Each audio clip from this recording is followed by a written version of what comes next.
Welcome to the Connect the Dots podcast. Jeffrey Klein has conversations with a diverse array of successful people, sharing their stories to educate, inspire, and entertain. Here is your host, Jeffrey. My guest today is Kate Scott, the television voice of the Philadelphia 76ers, who continues to break barriers as a leader in sports broadcasting. Among her many accomplishments, Kate was the first woman to call an NFL game and an NBA game on the radio, men's basketball at the Olympics, Copa America and Gold Cup soccer for Fox, and an NHL game in the US.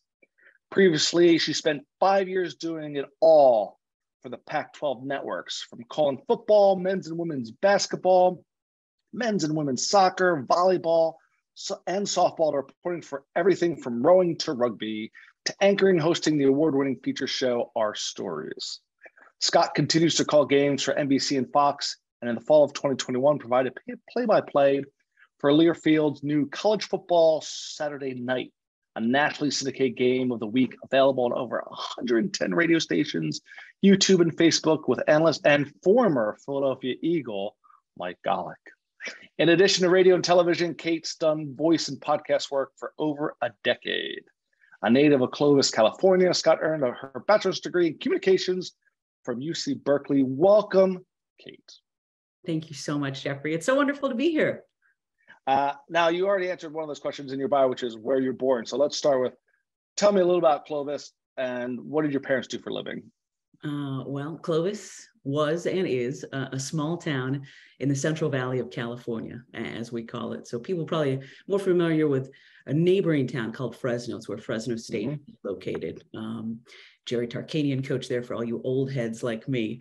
So it was a fantastic place to grow up. It was a small town in California. It was one of those places where anytime I got home from school, there was a ton of kids on my street. I had a basketball hoop. A couple of other kids did. We had spray painted bases in the middle of the street. A couple of kids got street hockey goals for Christmas one year. So it was just, as soon as you got home, you threw open your garage, you picked up your bike, you rode to your friend's house.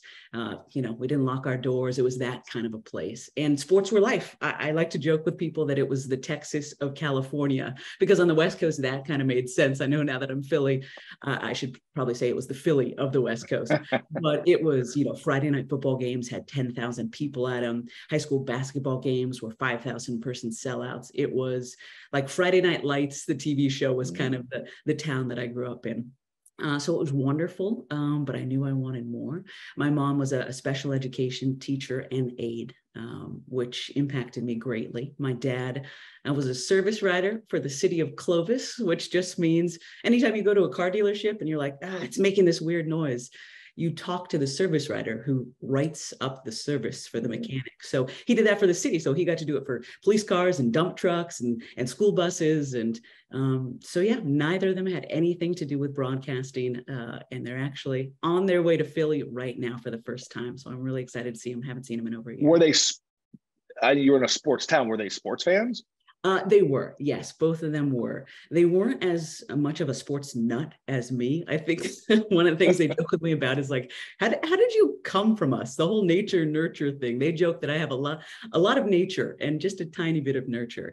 But yeah, my dad, when you grow up in the Central Valley like I did, San Francisco, the Bay Area is 3 hours north, LA is 5 hours south. So it's kind of like who your parent cheered for. Was it the Bay Area teams? Was it the Giants and the 49ers and the Warriors? Or was it the hated Dodgers and Lakers? Nobody talks about the Clippers when I was growing up. So thankfully, my dad raised me right, a Giants and 49ers fan. And we as a Philadelphia sports fan, which we'll talk about in a bit, I'll just say that's nice. I was lucky to grow up cheering for those teams. Obviously, it was fun to be a Niners fan when I was growing up in the 90s. Yeah, they were very good. Did you have a role model in terms of, and again, your parents were like, how did we end up with someone interested in sports broadcasting? Was there someone you looked up to as an announcer on TV or watching those games? Yeah. How did you, now you were just kind of like, when did you decide like, this is what I want to do? Yeah, you would think, because I know plenty of people who do this, whether it be play-by-play just like me or in some form of sports broadcasting. And they did. They knew from a really young age. I was either too stupid to figure it out or just there were so few women on TV. I think it was probably a combination of both. I watched Sports Center like every little kid, and Linda Cohn and Robin Roberts were the two female anchors at that time. Some of the people that are legends now, Andrea Kramer from Philadelphia and Leslie Visser from the Northeast and Susie Colbert, Michelle Tafoya, et cetera. They were just starting to be on TV. And I watched all the time, but for some reason, there was so many men. There was no women calling games. There was even very few female sideline reporters at that time.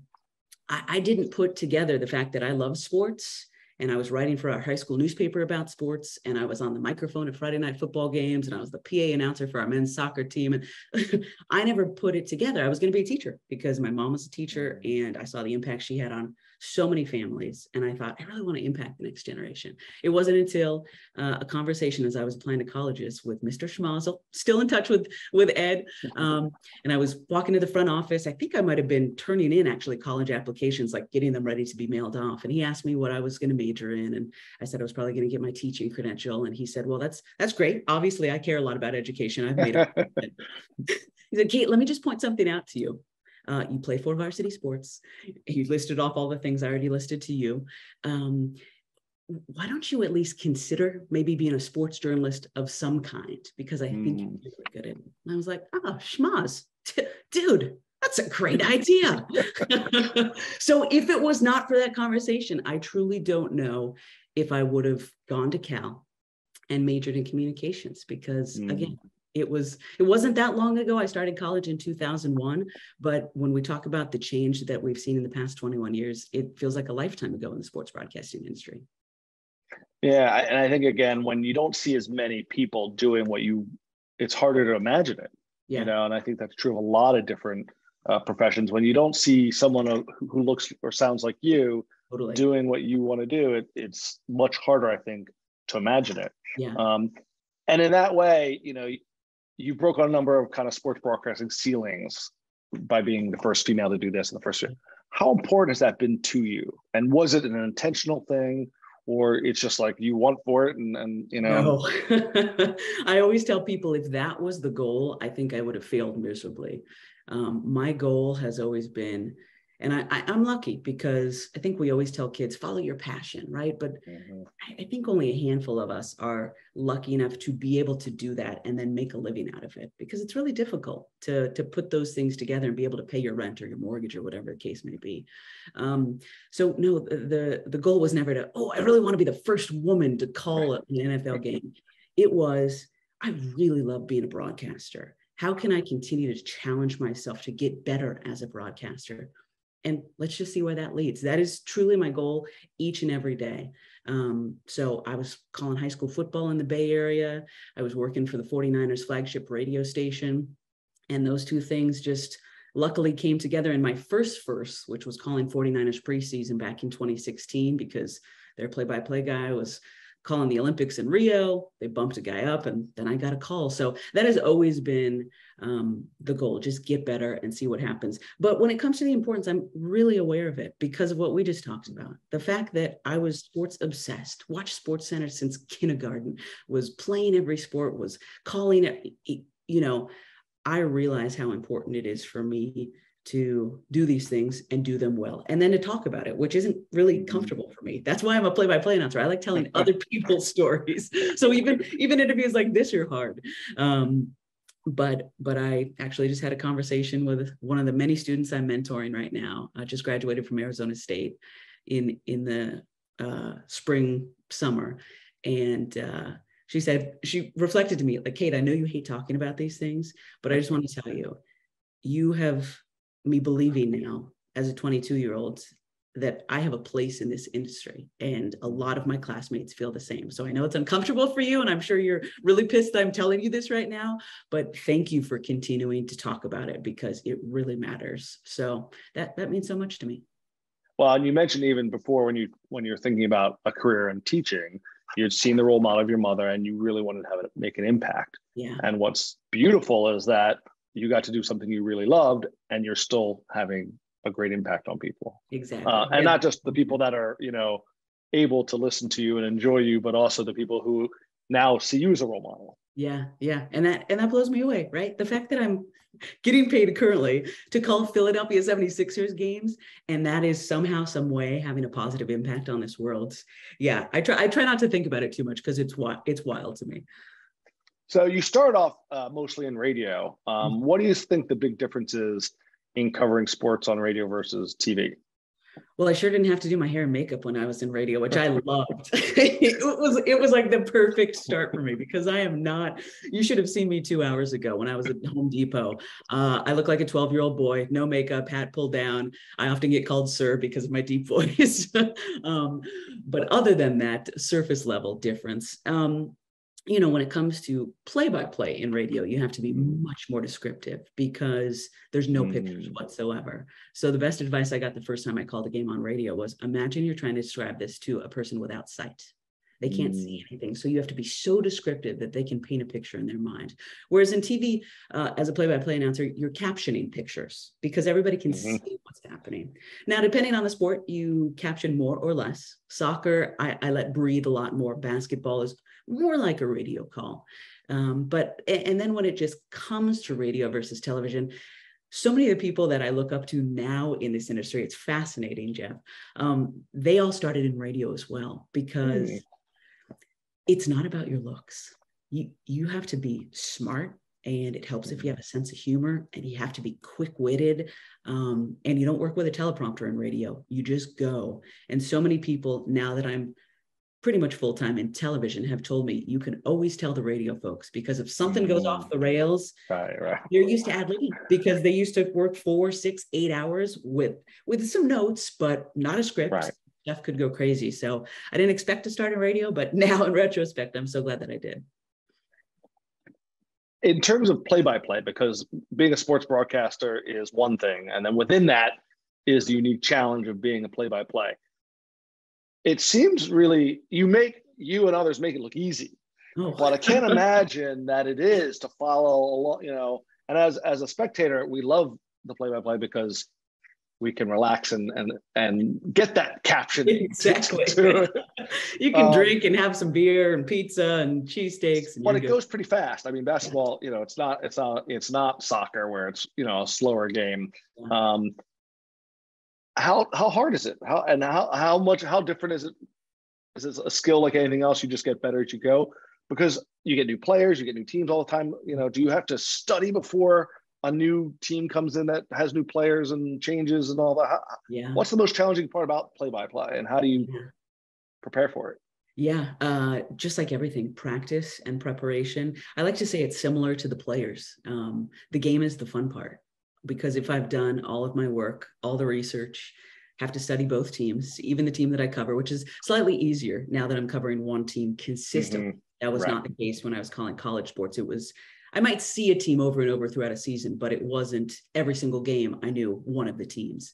Right. So the majority of my prep and confidence building and comfort comes beforehand, looking up all the interesting stats. And a lot of it comes down to editing because there's so much information when you get to the pro level. At the high school level, not so much, but at the pro level, everybody knows everything about every player these days. So how can I find that interesting nugget or stat or little piece of background information that hasn't been talked about before?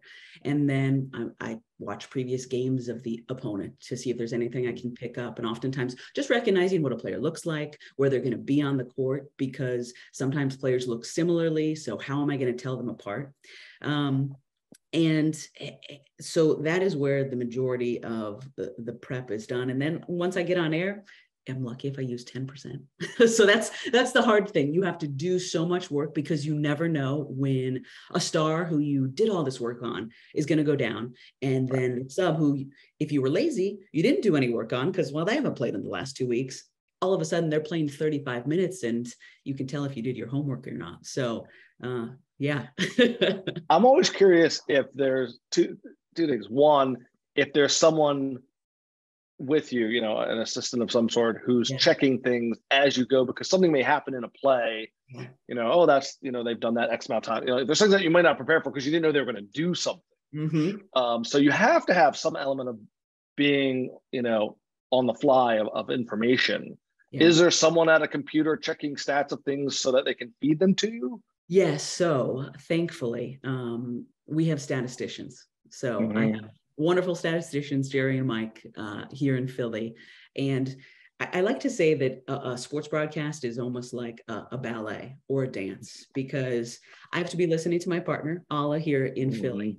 Because if I'm not listening to him and he says something and then I repeat it, you at home are like, Kate, let's go check your battery. Like, what's going on, kid?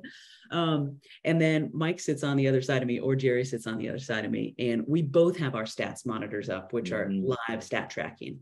But I'm listening to Allah. I'm also calling the game. So I don't get to look. And in the NBA, as the pace is the fastest that basketball is played in the world. So I don't have all the time to just stare at the stats monitor. So I get a rhythm with my guy sitting to my left, and he'll pass me little notes. Like the other night, we played the Cleveland Cavaliers and home opener for preseason, and they started 5 out of 6 from 3-point land. And I knew that Kevin Love had hit a couple. I knew that Donovan Mitchell had hit a couple, but I wasn't able to keep track of the overall team. So he just passes me a little note. And then once you get really comfortable with it, you're able to look down real quick, and you don't say it right away. You just find the right time to then say it.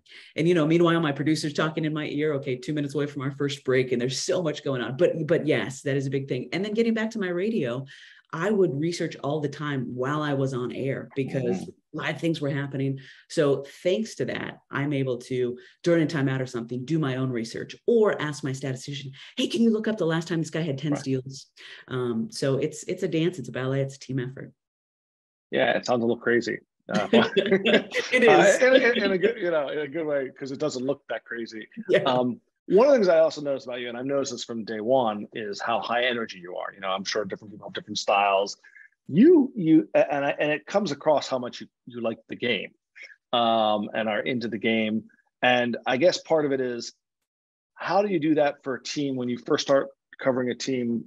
Because now you're a Sixers fan, presumably. I am. What do you do when the Warriors come into town? Is there a moral conflict there? So I guess my question's twofold. Yeah. How do you consistently keep your energy up? Yeah. Because I think that's a challenge for people who are presenting, especially at the intensity that you do. And then how do you handle embracing the team that you're covering? Yeah. Okay. The first part, I've always been like this since I was a little kid. But the fact that I'm now, getting back to what I said earlier, getting paid to call sports, and not just to call sports, that I get to be the television voice of the Philadelphia 76ers, a team that even growing up in Clovis, California, I knew about. Because when you think NBA basketball, you think the Sixers and the Celtics, and because I'm an Eagles baby, the Bulls, the Lakers, right? But there's a small handful of teams that when you think NBA, you can instantly name. So, I'm getting chills right now just talking about it. If that doesn't get you hyped up, then maybe you shouldn't be doing this. And then on top of that, so I worked in sports radio again. My first 6 years in sports radio, I worked a morning show. I was up at 3 a.m. Monday through Friday. And oftentimes I was calling games the night before, because I worked a ton of jobs at the start of my career, because everybody wants to do this. And I learned early on, because a couple weeks in, I was the sports anchor. So the one who would do the sports updates, and, the chick who would chime in occasionally with a smart sports take. Thank goodness the sports radio has changed a bit since then. But they told me, they said, Kate, you're doing great. We just want to play some of your updates back to you. Because in my head, they sounded really energetic. Played it back, and they were kind of monotone, which was wild to me, because I feel like I'm always so energetic. They said, thing about morning radio is sometimes you have to fake it, because you're exhausted. Something happened the night before. You didn't sleep well. A friend is sick. Nobody cares. You just have to ramp it up and figure it out and fake it for the 4 hours that we're on air. So I think those two things combined make it really easy for the excitement. And then when it comes to the team, the good news is the Warriors were really bad when I was growing up. So I was a Giants and a 49ers fan, and more of a basketball fan. I didn't say that when I worked in the Bay Area. I was like, yeah, I'm a Warriors fan, but there wasn't much to cheer for or watch when I was growing up. So I was much more of a college hoops fan, much to my partner's Grant Hill and Christian Laettner. I was like the one kid who actually liked Duke as opposed to hated them, because my partner's a Duke alum. So I was a huge college basketball fan. But when it comes to cheering for the team, it's really easy once you start to know the people as human beings, and especially because I didn't know what situation I'd be walking into.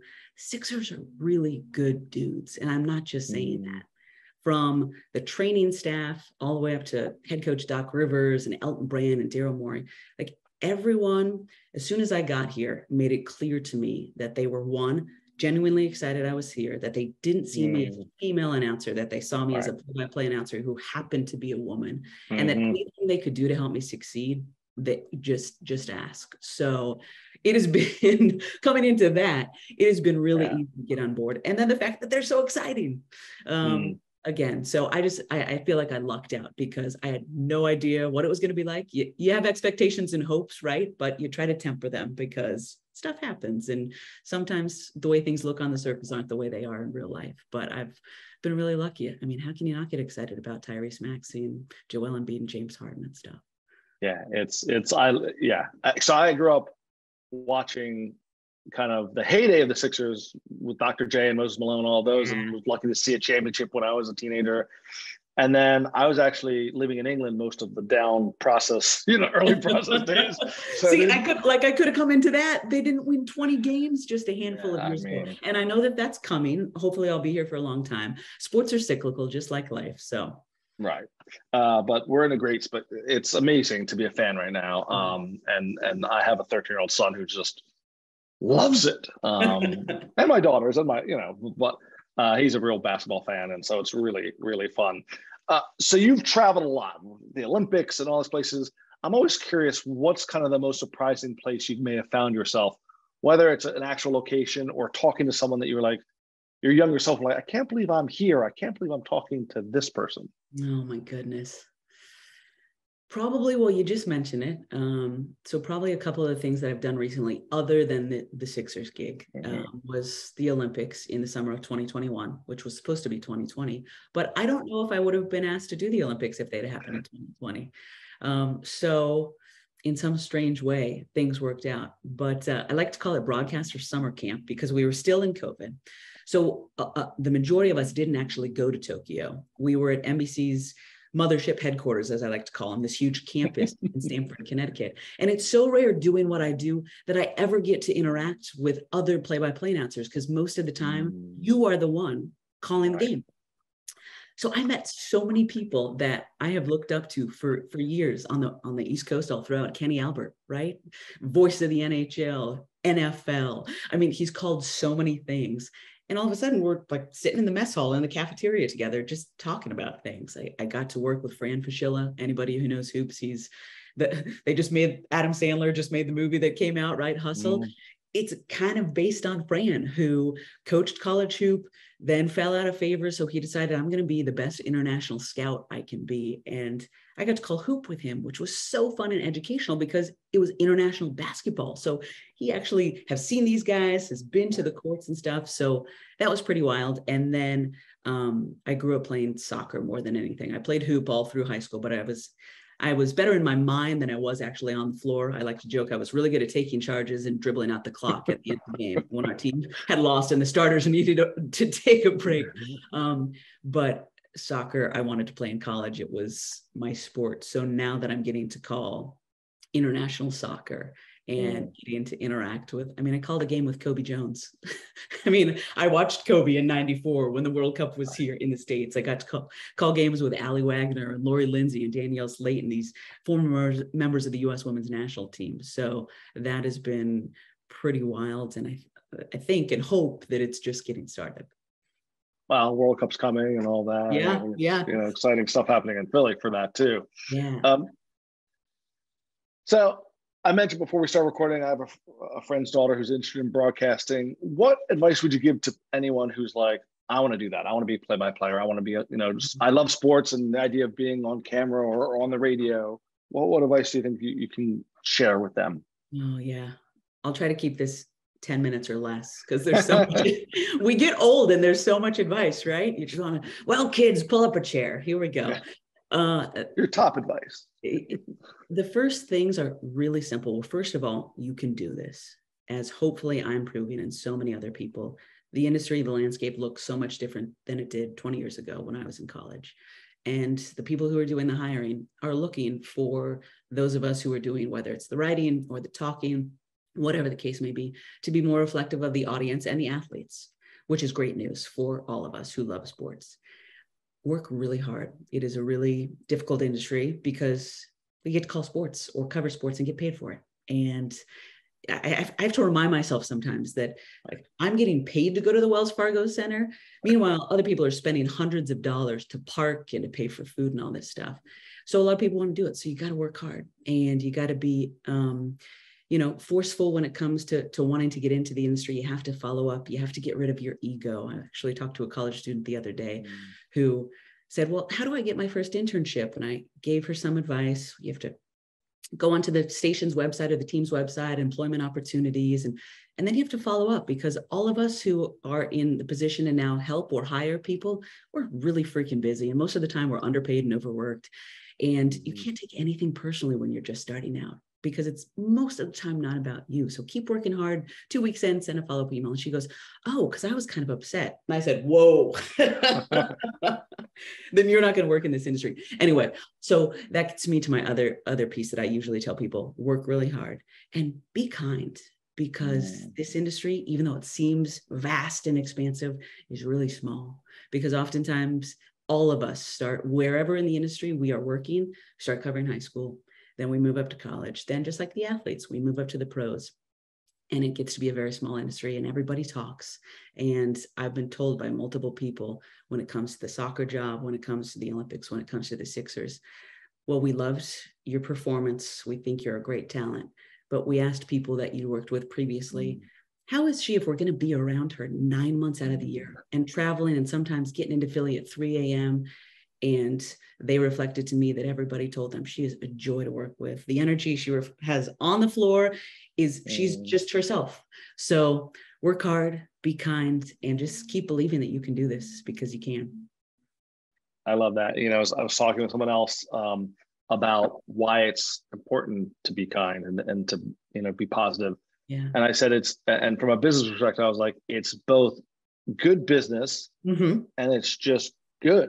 Yeah. Like, it feels good to be kind. Why not do the right thing? Like, why wouldn't you say hi to the executive assistant who you've been emailing with, even though the boss is the one who's going to make the decision? But oftentimes the boss asks their executive assistant, hey, how was Kate when she was in the waiting room? Did she say hello? Did she ask you how you were? Or was she just a jerk? And so little moments like that can go a long way. I have a hard question for you. If you had become a professional sports broadcaster, what career do you think you might have pursued?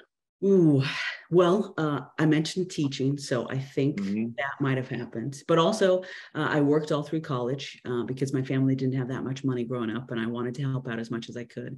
And in the San Francisco Bay Area, food and wine is huge. It's only Berkeley is only about 45 minutes away from Napa and Sonoma. So when I became of age, I waited tables at some restaurants in Berkeley and loved it, because I'm a people person, right? So I'm interacting with folks.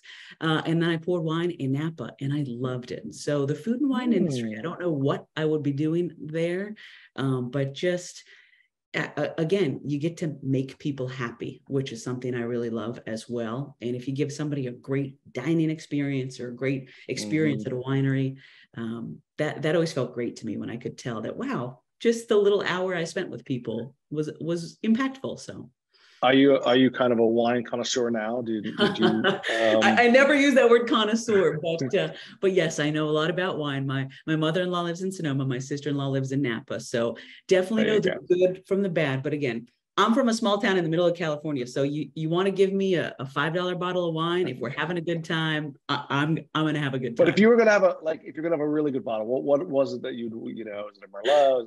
I don't know much about wine. So okay. What's your go-to? Well, I'll shout out the winery that I worked at. I had never had this white varietal before. And varietal is just, you hear like Chardonnay, Sauvignon Blanc, Pinot Grigio. They're different grapes, but if you want to be fancy, you call them varietals.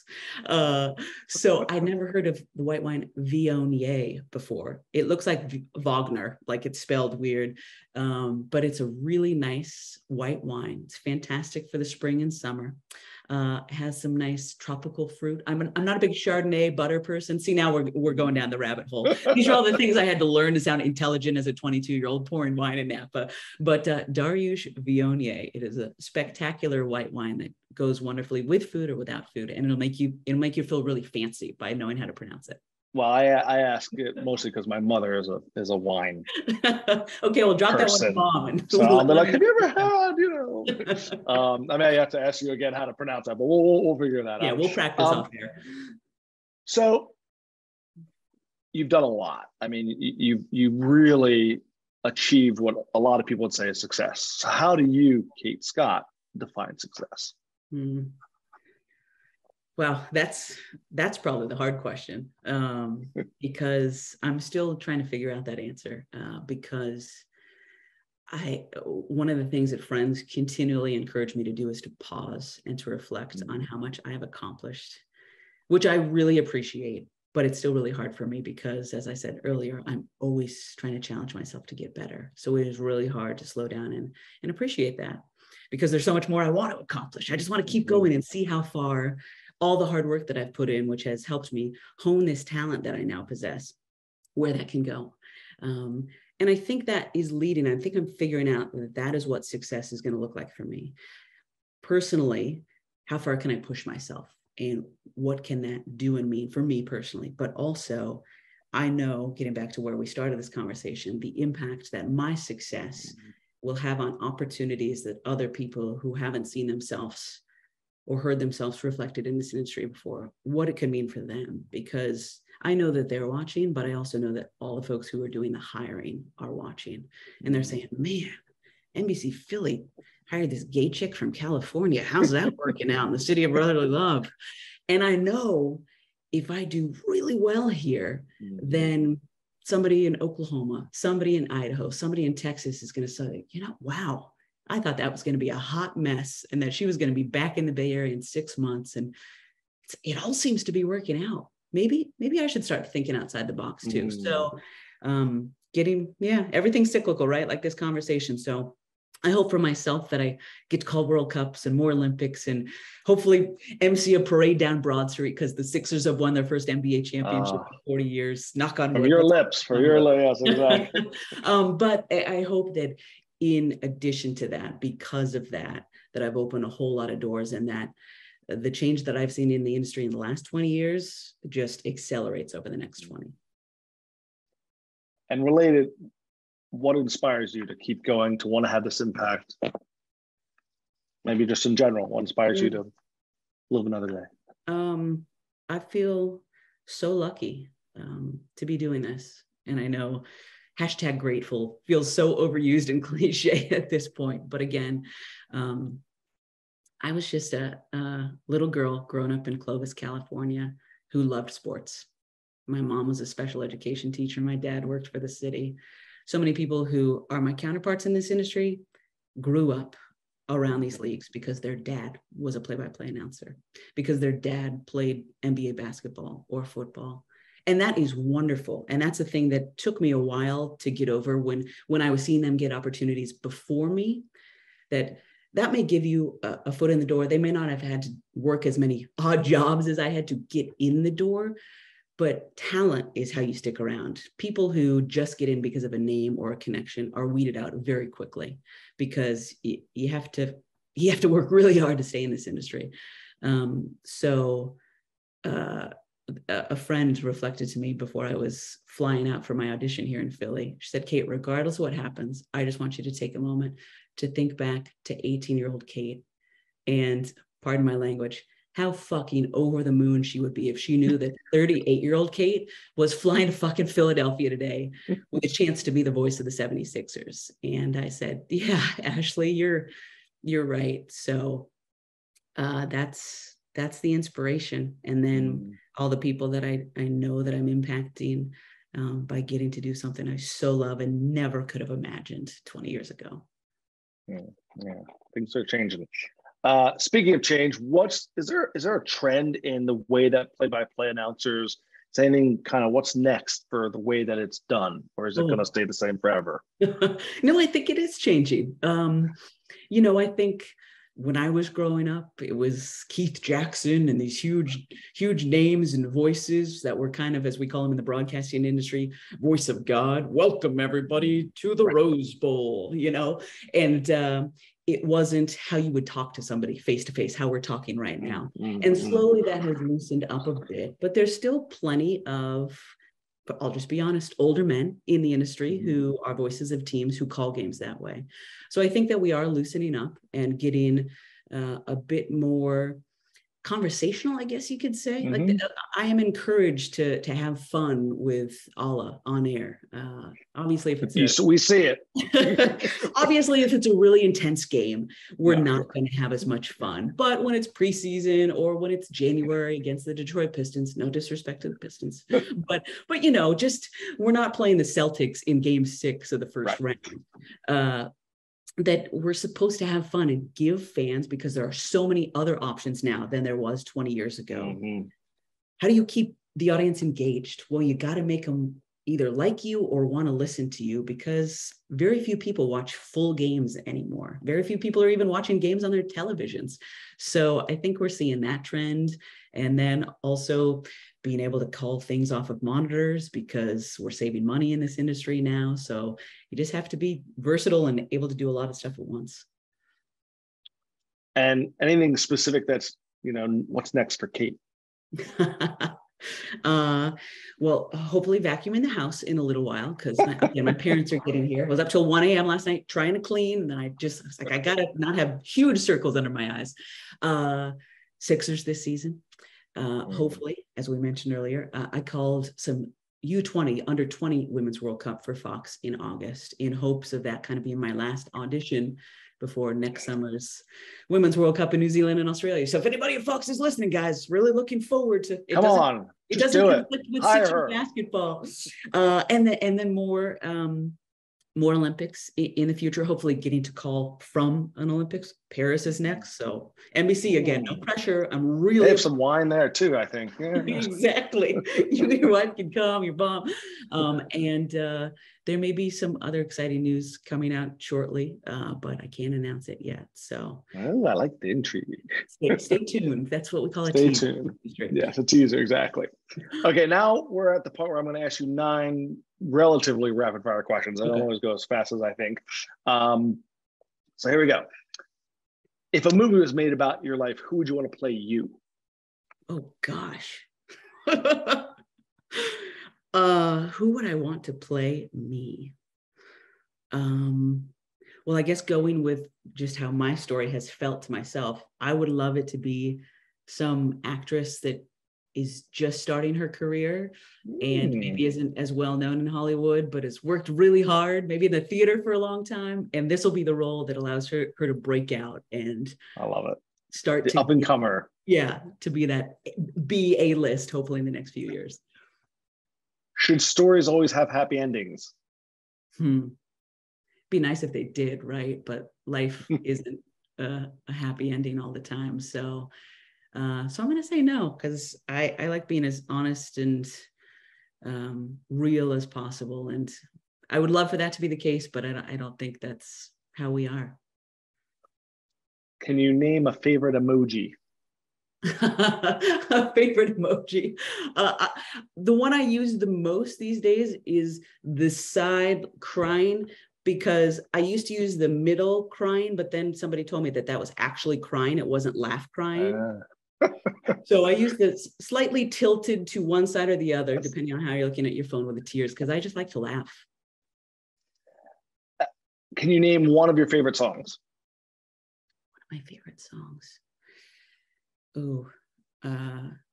Yeah, the River by Garth Brooks. I grew up again in small town California. There was a lot of country music where I grew up, and Garth was all the rage in the 80s and 90s, but it's about the journey, and it makes me cry every time I hear it. So life isn't easy. You just got to steer your ship as best you can and keep going down the river. Do you have a favorite social media platform? No, I hate all of them, to be honest.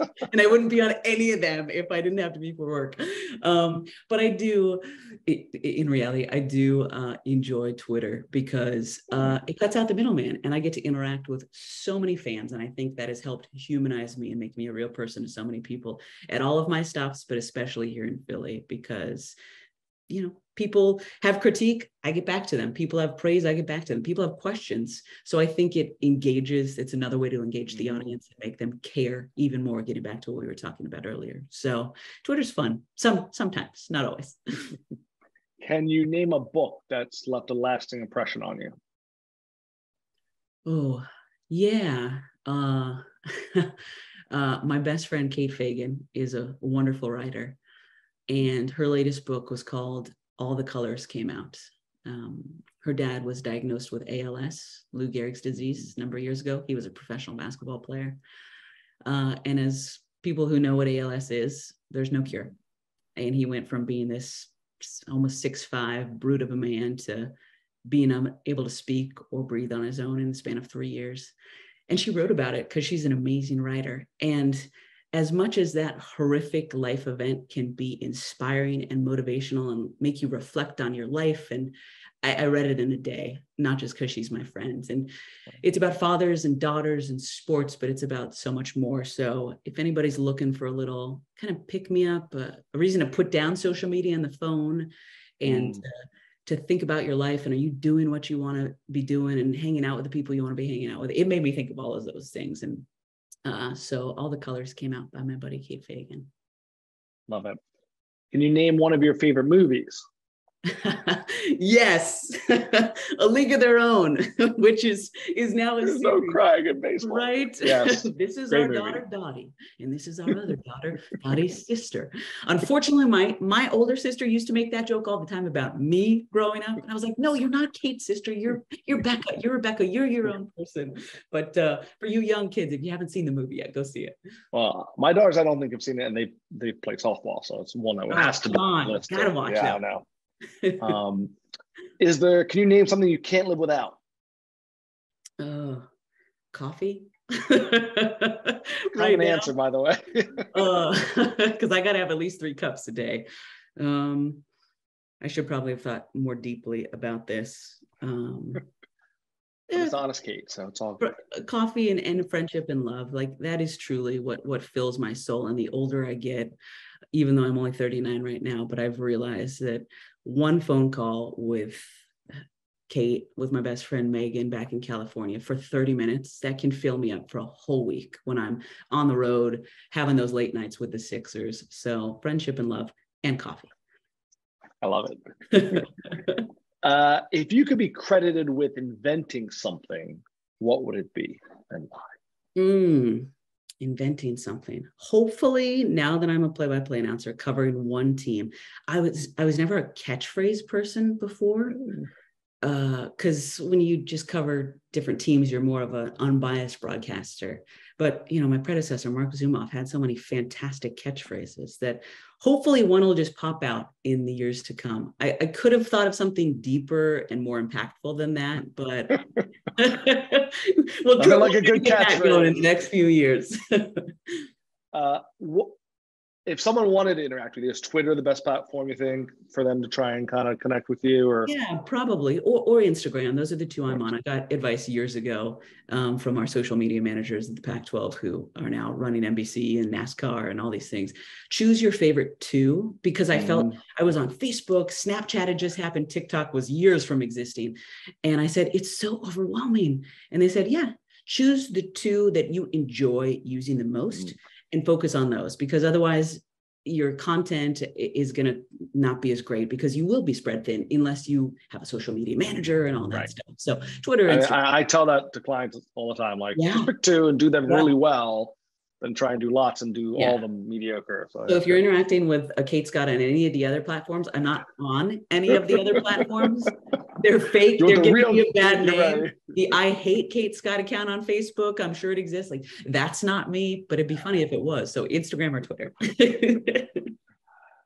Kate, this has been a joy. Is there anything that you want to promote at the moment? You've given me your time. Is there anything you want to share other than watch the Sixers and watch the Sixers. Enjoy. And it's, again, it probably sounds cliche at this point, but be kind to people. Just remember that all of us are dealing with so much. We're still in a global pandemic, even though I know we've had to move on and act like we're not. But every good friend in my life right now is dealing with something. Something's going on with one of their kids or their parents or their other good friends or their job. Life is just so much, it feels like right now. And it's okay to not be okay, and to tell your people about it and to seek out that help. I'm huge on seeking help for mental health and stuff when you can, because it's just the same as physical health. So be kind to others and be kind to yourself, because life is a lot. And yeah, we'll go from there. Kate, thank you so much for your energy, which I knew I would get, and for your sharing, giving us a little insight into what it's really like to work in the field that you do, and being a role model for, as a father of two daughters, anytime. And the reasons I wanted to talk to someone who has had the experience you do is because whether you like it or not, you're trailblazing for people, and you're making that impact for people in a way that's really, really wonderful. But most of all, I want to thank you for helping us connect the dots. Thank you for taking your time to listen to this podcast. Please subscribe on your preferred podcast platform so you don't miss any future episodes. If you could also do me a favor and please leave a review on iTunes, I would really appreciate that. Remember, story matters and is the best way to connect the dots.